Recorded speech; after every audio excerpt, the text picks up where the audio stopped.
আসসালামু আলাইকুম। ডিবিএন নিউজে স্বাগত সবাইকে। সাথে আছি আমি Tanzila Twinkle. Postal ballot, online voting ও প্রক্সি ভোটিং পদ্ধতির স্বচ্ছতা, ডিজাইন, নিরাপত্তা, মান ও আইনি চ্যালেঞ্জ সহ সার্বিক দিক নিয়ে রাজনৈতিক দল ও অংশীজনদের সঙ্গে বৈঠকে বসছে নির্বাচন কমিশন। এ লক্ষ্যে প্রবাসী বাংলাদেশিদের জন্য ভোটিং সিস্টেম উন্নয়ন সংক্রান্ত একটি সেমিনার আয়োজন করেছে নির্বাচন কমিশন। মঙ্গলবার রাজধানীর আগারগাঁওয়ে নির্বাচন ভবনের অডিটোরিয়ামে সকাল 9:30টায় বৈঠকটি শুরু হয়েছে। রাজনৈতিক দল, গণমাধ্যম, সম্পাদক, সুশীল সমাজের প্রতিনিধি, বিশ্ববিদ্যালয়ের শিক্ষক সহ সংশ্লিষ্ট বেশ কয়েকজন প্রতিনিধি অংশ নিয়েছেন বৈঠকে। ধরন, তাদের ডিজিটাল লিটারেসি, ভোক্তা রিয়েলিটি, এই সবগুলো বিবেচনা নিয়েই আমাদেরকে পদ্ধতি অবলম্বন করতে হবে। 2, বাংলাদেশের জন্য আমরা যেটা উপলব্ধি করেছি, যে কোনো একটি পদ্ধতিতে সম্ভবত সমাধান হবে না, অপরাপর দেশের মতো আমাদেরকেও সম্ভবত একাধিক পদ্ধতির কম্বিনেশনে একটা হাইব্রিড সলিউশনে যেতে হবে। প্রধান নির্বাচন কমিশনার সহ 4 নির্বাচন কমিশনার এতে উপস্থিত ছিলেন। বৈঠকের বিষয়ে ইসির জনসংযোগ কর্মকর্তা শরীফুল আলম জানান, প্রবাসী বাংলাদেশিদের জন্য একটি নিরাপদ ভোটিং সিস্টেমের সম্ভাব্যত যাচাই, উন্নয়ন এবং উন্নতকরণের বিষয়ে আলোচনা করতে সেমিনারে আয়োজন করেছে ইসি সচিবালয়। আন্তর্জাতিক গণতান্ত্রিক অনুশীলন, নির্বাচনী ব্যবস্থা উন্নয়ন এবং ডিজিটাল নিরাপত্তা কাঠামোয় সংশ্লিষ্টদের অভিজ্ঞতা, মতামত, পরামর্শ দেবেন তারা।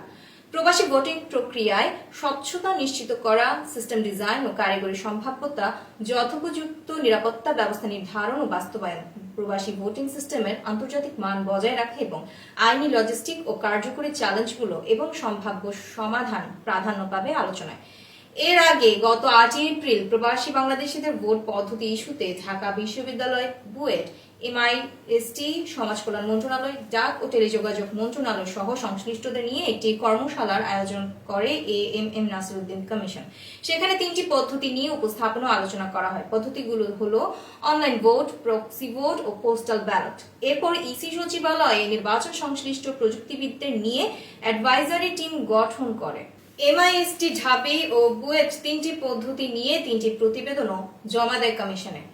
Postal ballot, online voting, proxy voting, এই 3 পদ্ধতিতে প্রবাসী বাংলাদেশিদের ভোট নিতে গেলে কি কি করতে হতে পারে, কি সমস্যা হতে পারে এবং কি ধরনের সীমাবদ্ধতা রয়েছে এবং ত্রয়োদশ সংসদ নির্বাচনকে সামনে রেখে কত সময়ের মধ্যে প্রস্তুতি নিতে হবে এবং আর্থিক সংস্থান ও পাইলটিং কিভাবে করতে হবে, সে পরামর্শগুলো তুলে ধরা হয়েছে 3টি প্রতিষ্ঠানের প্রতিবেদনে। এবার নতুন রাজনৈতিক দল জাতীয় নাগরিক পার্টির সঙ্গে কোনো ধরনের সম্পর্ক নেই বলে দাবি করেছেন বৈষম্য বিরোধী ছাত্র আন্দোলনের মুখপাত্র উমামা ফাতেমা। সোমবার দিবাগত রাতে নিজের ফেসবুক ভেরিফাইড অ্যাকাউন্ট থেকে দেওয়া এক পোস্টে এসব কথা জানান তিনি। ফেসবুক পোস্টে লিখেন, সবার উদ্দেশ্যে একটা ছোট ঘোষণা। আমি নতুন রাজনৈতিক দল এনসিপির সাথে সম্পৃক্ত নই। আমার অনেক পরিচিত ব্যক্তিবর্গ এই দলটির সাথে আছে। ব্যক্তিগতভাবে এনসিপির সাথে আমার কোনো ধরনের সম্পর্ক নেই, তাই এনসিপি সংক্রান্ত পরামর্শ, সাংগঠনিক আলাপ বা প্রস্তাবনা আমার কাছে উপস্থাপন না করার অনুরোধ রইল। এতে আপনার আমার দুজনেরই সময় বাঁচবে। এতক্ষণ সাথে থাকার জন্য ধন্যবাদ। ডিবিএন নিউজের সকল আপডেট পেতে ফেসবুক পেজ ও ইউটিউব চ্যানেলে চোখ রাখুন।